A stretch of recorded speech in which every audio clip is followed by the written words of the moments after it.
자, 3차 전도 여행을 마칠 때쯤 됐을 때 바울은 이미 다음 사역 일정을 계획하고 있었습니다. 마지막 사역지가 될 곳은 로마였죠. 그래서 미리부터 고린도에 들러 있을 때에 로마 교회에 편지도 보냈는데 그게 오늘 우리가 가지고 있는 로마서이죠. 자, 이렇게 로마로 갈 생각을 하고 있었단 말입니다. 그런데 바울 하면은 성령님 외에는 누구에게도 매이지 않는 그런 자유로운 사역자이지 않습니까? 로마로 가야겠다라고 생각을 했다면 고민 없이 로마로 갔으면 될 일이었을 겁니다.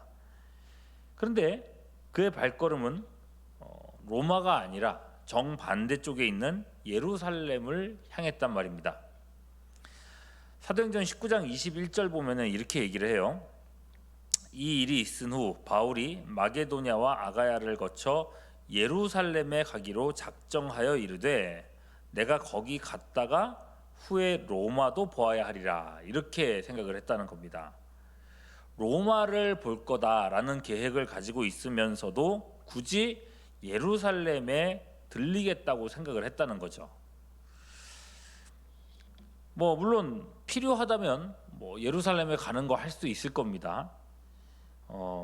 일단은 몇 가지 이유들이 있긴 했어요. 먼저는 유대인으로서 절기를 지키러 간 이유도 있습니다. 사도행전 20장 16절에 보면 바울이 아시아에서 지체하지 않기 위하여 에베소를 지나 배 타고 가기로 작정하였으니 이는 될 수 있는 대로 오순절 안에 예루살렘에 이르려고 급히 가미르라, 이렇게 얘기를 했어요. 오순절 안에 예루살렘에 도착하려고 했던 것은 이유가 없죠. 그 절기를 지키기 위해서라고 볼 수 있겠죠. 그리고 또 한 가지 이유로는 이방 지역에 있는 교회에서 받은 연보가 있습니다. 그 연보를 예루살렘에 있는 교회에 전달하려는 목적도 있어요. 그리고 또 한 가지는 이방 교회에 새롭게 세워진 이 사역자들을 예루살렘 교회 사도들에게 소개하고 그렇게 이제 그 교회 간의 어떤 연결을 하려고 하는 그런 마음도 있었을 거란 말이죠. 문제는 지금 바울이 예루살렘에 돌아가기에는 너무 분위기가 나빴다는 겁니다. 바울이 이방 지역에서 전도하고 교회를 세우고 했던 그런 이야기가 이미 예루살렘 온 지역에 소문이 나 있습니다. 바울이 가는 곳마다 유대교인들의 반대를 받았고, 바울 역시도요 종종 신발을 털면서 먼지 터는 그런 모습을 보여주면서 나는 이방인에게 복음 전하겠다 이러면서 복음을 전했단 말입니다. 이런 상황들이 바울에게 이 예루살렘에선 불리하게 돌아가고 있었습니다. 불리하다는 게 단지 예상만이 아니었어요. 예루살렘으로 가는 길 내내 성령께서도 유대인으로 말미암아 박해를 받게 될 거라고 예고를 하셨어요. 그 정도 상황이라면은 지금의 예루살렘행은 피하는 게 맞았을 겁니다. 절기 지키기 위해서 가야 된다. 사실 구원이 완성된 이후로 절기는요 다 성취됐기 때문에 그리스도인은 이 절기에서 자유로웠습니다. 바울이 그걸 가장 잘 알고 있는 사람이죠. 굳이 지키지 않아도 됐단 말입니다. 또 연보 전하는 일, 교회의 어떤 그런 교회 간의 교제 인사 다 좋지만은 좀 더 늦춰서 해도 괜찮은 일이었단 말입니다. 아니, 성령께서도 친히 고난이 있을 거라고 경고하셨잖아요. 그런데도 바울은 예루살렘으로 들어왔단 말입니다. 어떤 일이 벌어져요? 아니나 다를까 예루살렘에 오고 얼마 안 지나서 사고가 터집니다.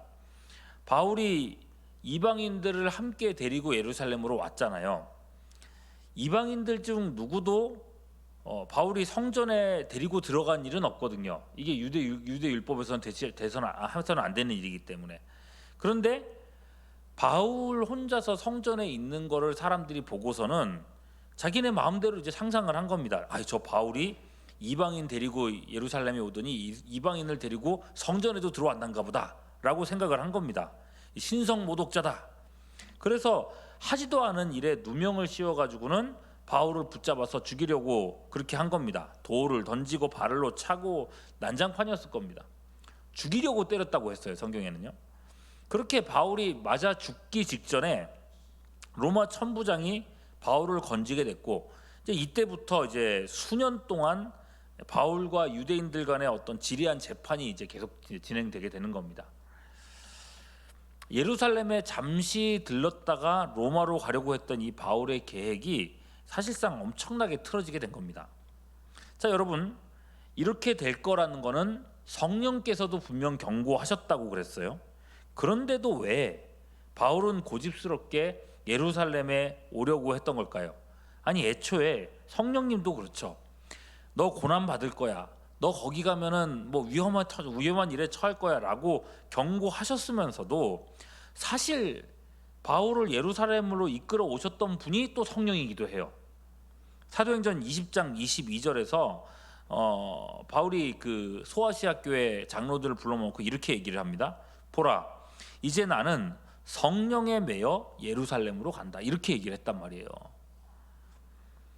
여러분, 사역으로 보나 일정으로 보나 경로로 보나 바울이요, 지금 3차 전도여행 하다가 곧장 로마로 가는 게 더 합리적이었단 말입니다.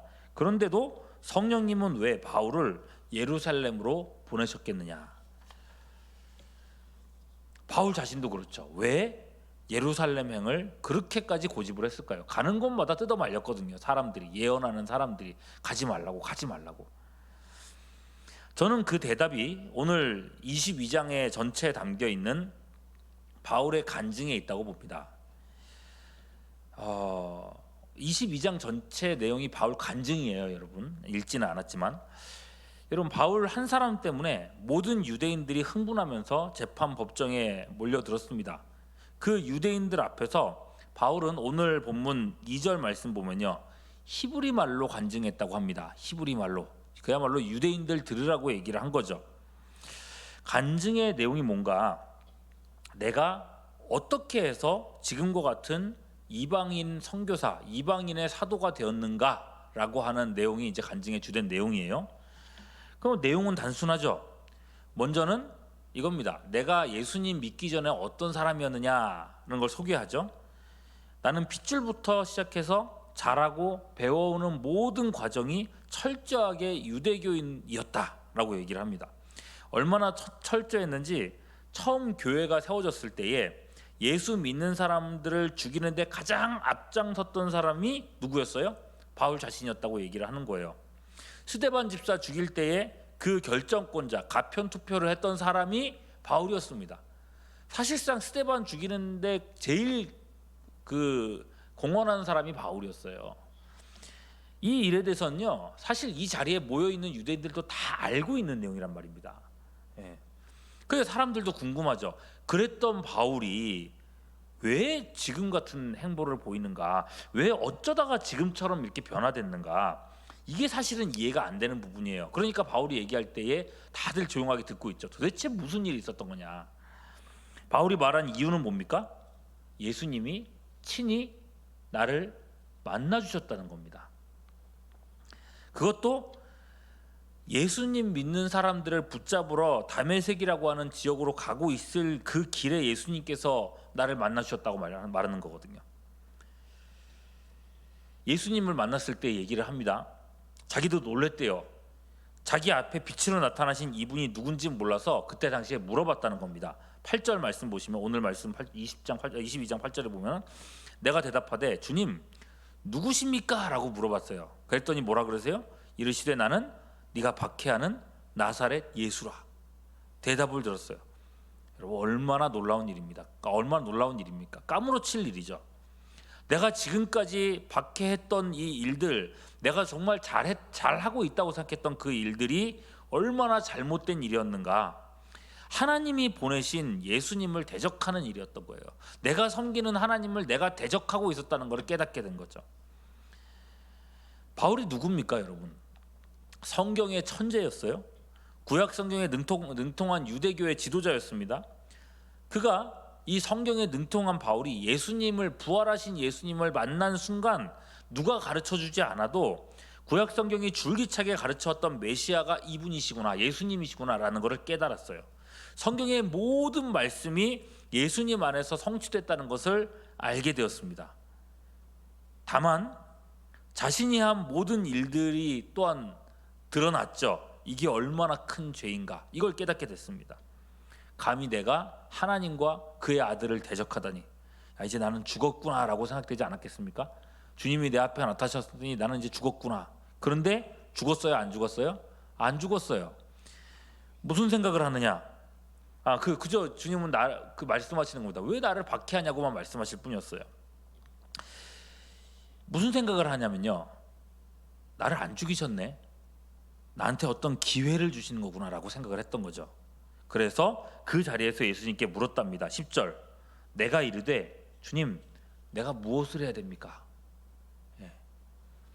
이 질문에 대해서 예수님께서 무슨 대답을 하셨는가? 18절, 봄에 주께서 내게 말씀하시되 속히 예루살렘에서 나가라. 그들은 내가 내게 대하여 증언하는 말을 듣지 아니하리라 하시거늘 예루살렘에서 나가라. 그리고 21절, 나더러 이르시되 떠나가라.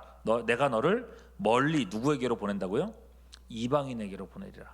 왜 이방인에게 보낸다 그랬습니까? 예루살렘에 있는 유대인들이 듣지 않으니까.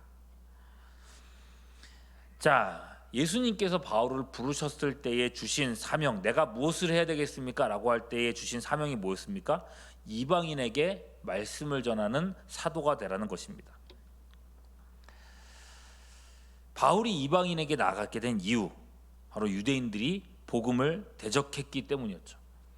예수께서 친히 오셔서 수많은 증거들을 보여주셨고 이후 사도들을 통해서도 증거했지만 유대인들은 눈이 어두워서 하나님의 부르심, 그 구원의 부르심을 밀어내고 말았습니다. 그러므로 하나님은 오늘 바울을 세워서 복음이 이방인에게 흘러가게 하셨다라고 얘기를 하는 거예요. 여러분, 이런 내용이 바울의 오늘 22장 안에 있는 간증 전체의 내용이거든요. 보세요, 여러분. 그렇게 말하고 나니까 유대인들이 어떻게 반응했습니까? 22절, 23절. 이 말하는 것까지 그들이 듣다가 소리질러 이르되 이러한 자는 세상에서 없애버리자, 살려둘 자가 아니라 하여 떠들며 옷을 벗어던지고 티끌을 공중에 날렸다. 이게 유대인들의 반응이었습니다. 앞으로 이제 바울이 예루살렘에서 이제 재판을 계속 받는 과정 중에 2번 더, 총 3번을 바울이 예루살렘에서 똑같은 간증을 할 거예요. 간증을 할 때마다 유대인들은 똑같이 그 간증에 이런 알러지 같은 반응을 일으킵니다. 앞서 제가 바울이 굳이 예루살렘으로 간 것, 성령께서 바울을 고난이 기다리고 있는 예루살렘으로 이끌어 가신 이유, 뭐 때문이라 그랬어요? 이 간증 때문이라고 했지 않습니까? 이 간증하게 하시려고.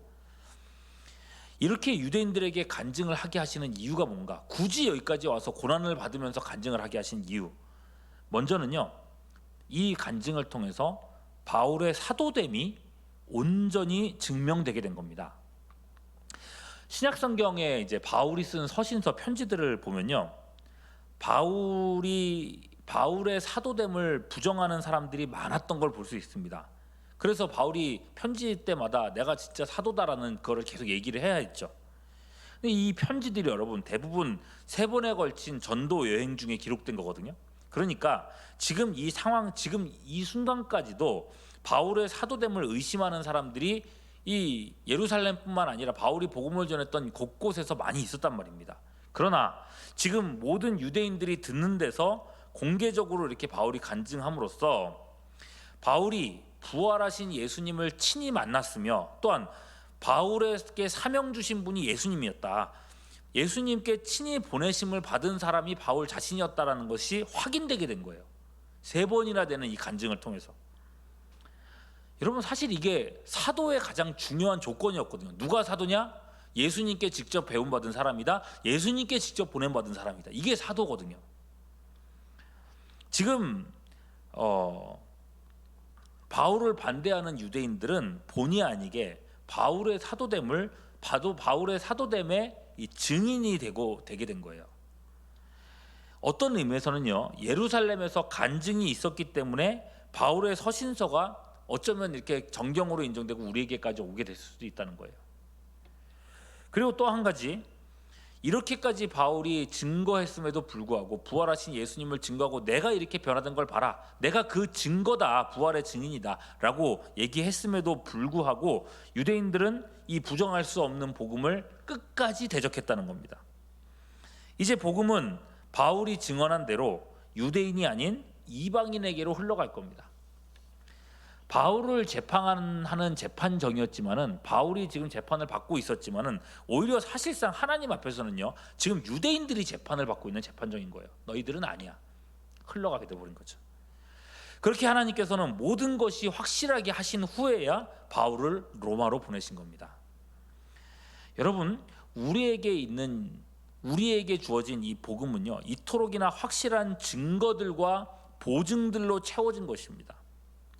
숱한 사람들의 증거와 또는 순교와 헌신과 피 흘림이 교회의 씨앗이 되었으며 오늘날 우리에게까지 이어져 오게 된 것입니다.